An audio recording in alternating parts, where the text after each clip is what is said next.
So as we know, Arman Tsarukyan appeared to get into a physical confrontation with a fan at UFC 300. Just in case you've not seen it, here's the video.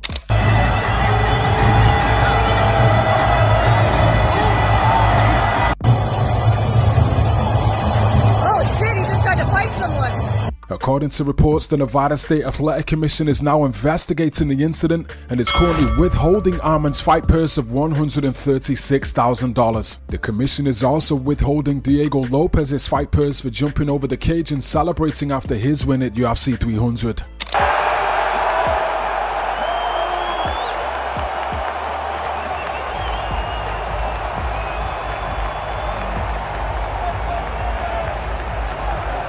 Fight fans have since reacted to the commission withholding Arman and Diego's fight purses. Here's what they had to say. Cool Move says, Arman's I guess is fair, but pay Diego right now. Ballback says, why did they make such a fuss about jumping on or over the cage? Schwarzenegger says, racist commission. Taylor says, swear Diego literally asked Dana if he could jump first and he said yeah. Undisputed MMA says Diego asked for permission too. Dime says fighters jump over the cage to celebrate all the time, it's literally nothing new.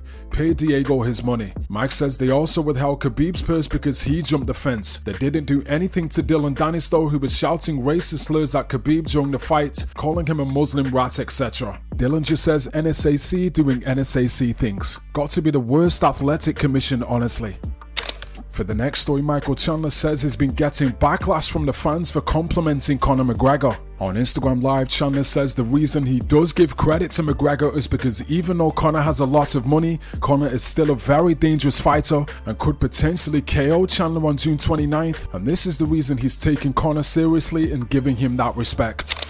I get shat on a lot for giving Conor too much credit, but I've studied him enough to know that just because the dude's got a ton of money in the bank, just because the dude's on Hollywood movie screens, doesn't mean that he doesn't have a passion for doing exactly what we want to do, and he doesn't have a purpose on his life that does entail trying to knock me out June 29th, 65 days from now. So therefore, I think he's more motivated than you guys think, and I am training as such. So it's getting hot in here. It's only been about 15 minutes, I guess, or 10 minutes with you guys now, but I appreciate you guys being on this journey. Throw some comments in real quick and I'll just read them as I go. Nick Duncan says, most difficult thing about fighting, is it mentally or physically? It's definitely mentally. Mentally is more important than physical. You got to have the physical gifts, you got to put in the physical work, but without the mental aspect of the game, without the mental grind and be able to handle the pressures, the workload, without being able to handle failure, without being able to handle setbacks, without being able to handle the lifestyle, because it is a very interesting lifestyle, especially when you get to a fight of this magnitude. So guard thy mind. You are what you are and where you are because of what is going on inside of your mind. So Jaden Omlinson, what is the best part of training camp? Best part of training camp is when it's over. The best part of training camp is when you go out there and you fight, you get your hand raised, or even if you lose, it's still the best part of training camp. Because you know you did the best you possibly could with the time allotted, with the workload that was put on you, with the decisions that you needed to make, flexing your discipline muscles, your faith muscles, and the best part is always when it's over.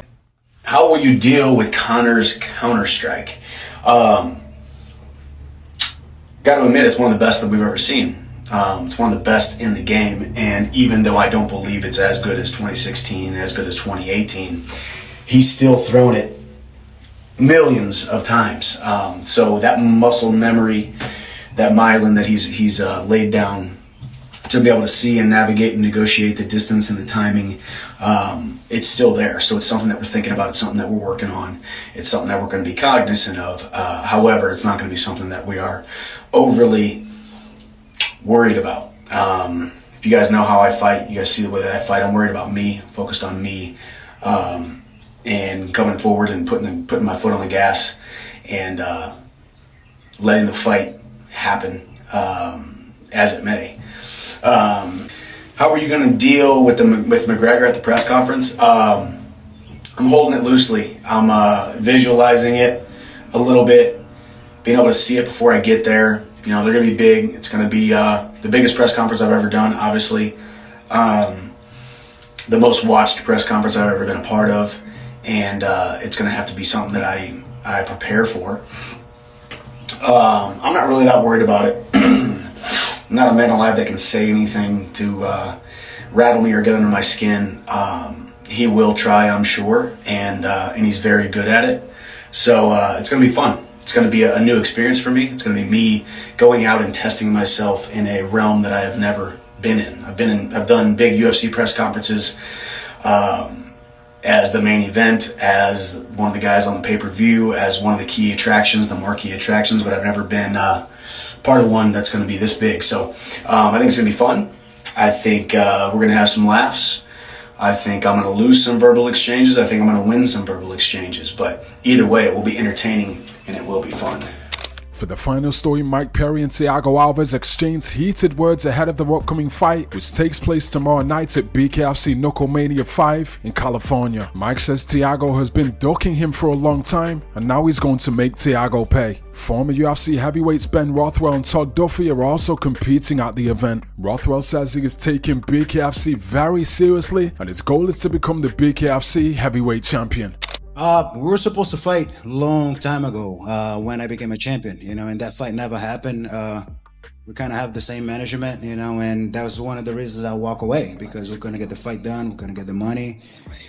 And, I just didn't want to sit and wait around, so, I mean, because you're boring. You couldn't get the money because you weren't getting paid, and you weren't getting paid the money you wanted, and your opponents weren't getting paid to fight you. And they never even called me as that was an option. And you're the reason we didn't fight the first time. And now I came in the company, started slaying shit, and got paid. And now you coming for a paycheck. And you know what happens when you come for that check? It was 3 years without fight. Now they call me in to the biggest fight, because of me. You better thank me that you get this opportunity, because I'm the one who made noise over here, and you were like, oh shit, now I can finally get a little bit of money. Yeah, I'm gonna get a little bit of money. And you coming for the money. Knock the fuck out too. So nah, bro, you gonna get knocked the fuck out, bro. With your bald ass head, bitch, with those fucking ugly ass wrinkles you got in your head. Your fat brain, here, man. Stupid. It's too smooth for you, bro. Man, ain't nothing smooth about you. Look at your big ass nose. You got a pig nose. You look like Mrs. Piggy. Let's go. Shit. Shit down. Ah.